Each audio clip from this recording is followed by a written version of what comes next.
Professor Summers talks about a time of economic creationism, the new economics of the president-elect. Where do you and Mr. Summers disagree most in America's economics? I think it's about populism, the possibility that this can be effective, the possibility of bringing about economic revitalization business. It's okay to make a lot of money by bringing in businesses from other countries. I think there's a lot of positives in this.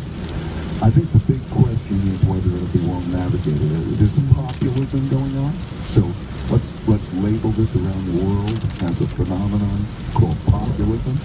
It exists in Brexit. It existed in the 30s. We have to understand what it is. It represents the population that needs to be represented. The question is whether it's done intelligently or not intelligently. In other words, the revitalization of making money. So I think that this could be very good. It'll stimulate growth. Where there was a Malaysian growth before. The question is whether it's done thoughtfully and intelligently. Whether this is going to require an engineering exercise. I love that idea. This approach comes from your middle class upbringing, I guess I would call it, within Long Island years ago. Within that radio and within the need for engineering, is the idea that we're going to front-load benefit participants in other areas here. Is that a sensible risk? I think this could be sustained, or it could be nothing, depending on how it is. Let me tell you what I think it is. I think we're in a period that's very similar to 1980 transition between the left and the right, between more government and less government. It was a time when Ronald Reagan, it would be more like supply-side economics. It was a period that's quite like that, but different in that we don't have the upward capacity to grow in the same way because we were in a deep recession then, and we don't have the capacity to lower interest rates. So the new growth that could take place by new investment and new animal spirits has to be very well engineered to find out where the capacity lies to invest correctly, to pull this off is going to require engineering.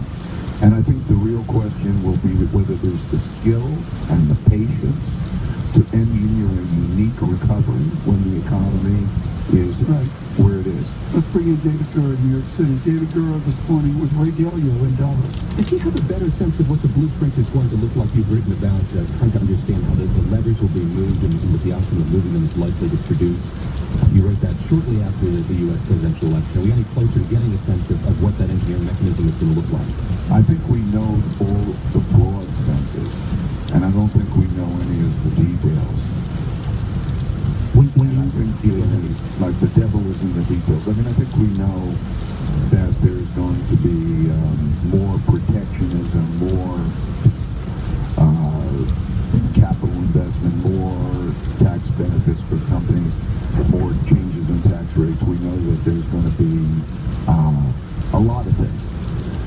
But we don't know how it's going to be paid for or where the capacity is going to exist with the tightness and capacity. We don't know how it's going to be financed. We don't know even how those decisions are going to be made. We don't know the particular people and their interactions. We don't know a lot. We don't know what, most importantly, I think we know that Donald Trump is a businessman, an aggressive businessman, and what we don't know is whether he's going to be aggressive and thoughtful or aggressive and reckless. This is going to require a surgery, and whether there's good surgeons and executing this well to pull off the sort of environment that we had from 1980 to 1985 when Ronald Reagan came in is going to require skilled talent. We don't know yet how that'll work. I kind of draw back to what you wrote after the election. You said that the craziness factor may have been overestimated when it comes to Donald Trump. He might be a less erratic leader than many feared. Now, a few months hence, do you feel the same way? You see the tweets as we do every morning here. Do you get the sense that he's changing as a leader? I think he's chosen people around him who are, by and large, respectable, intelligent people. I think that's telling. And again, I think that we don't know how those interactions are going to be. That's the uncertainty that's out there. Has Bridgewater had to adjust its investment stance? Because within my theme, we're living within uncertainty amid an uncertainty. How do you deal with it day to day? I think the important thing is to know what you know and know what you don't know. Most of my success has come from not me knowing what I don't know and how to deal with it. So we've been basically trying to be neutral to this whole thing. So we've been positioned pretty neutrally.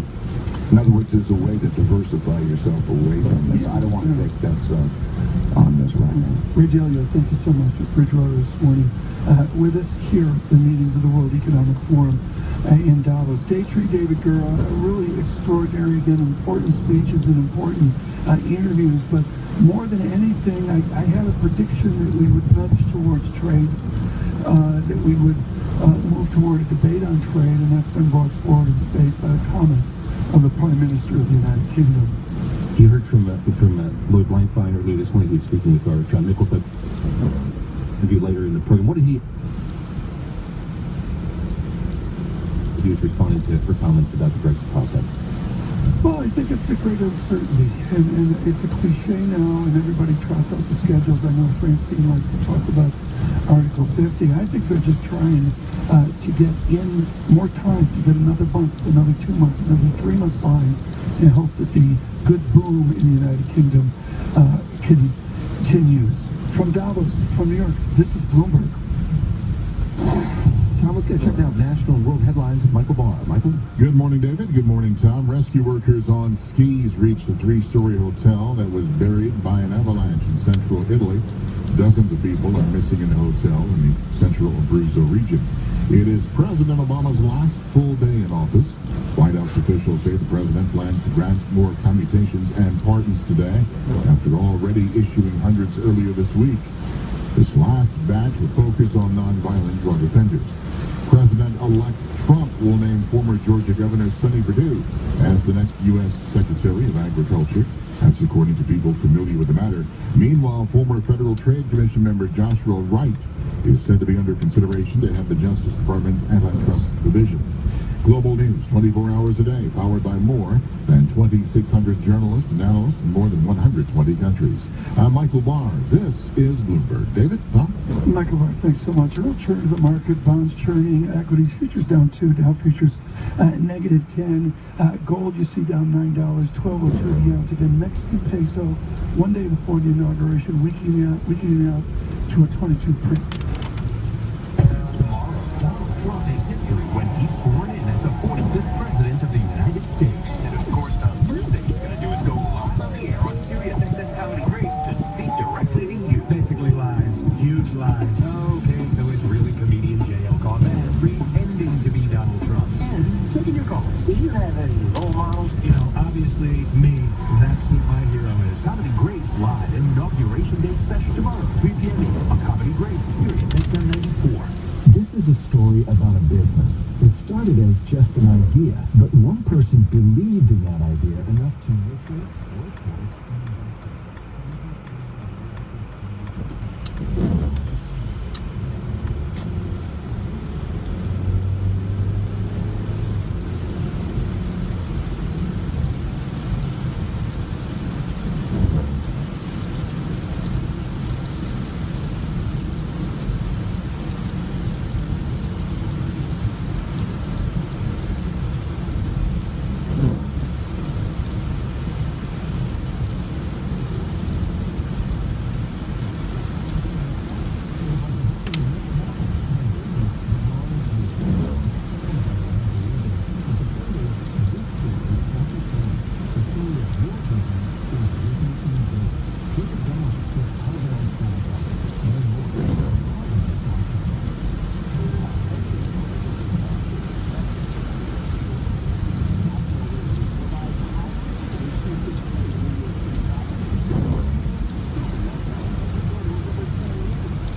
Successful buildings over 10 years. Call now for hot Brooklyn opportunities. Call 201-210-2727. That's 201-210-2727. Offer to buy or sell lease.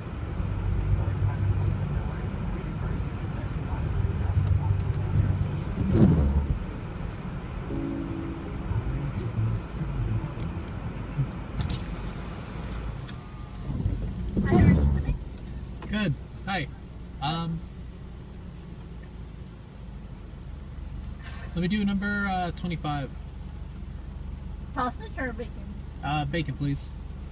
Okay. Anything to drink? Let me do a coffee. Okay. Anything else? Yeah, let me do a 3-piece of your egg rolls, and Okay. that'll be it. Nice to see you. Thank you. Thank you very much. Thanks.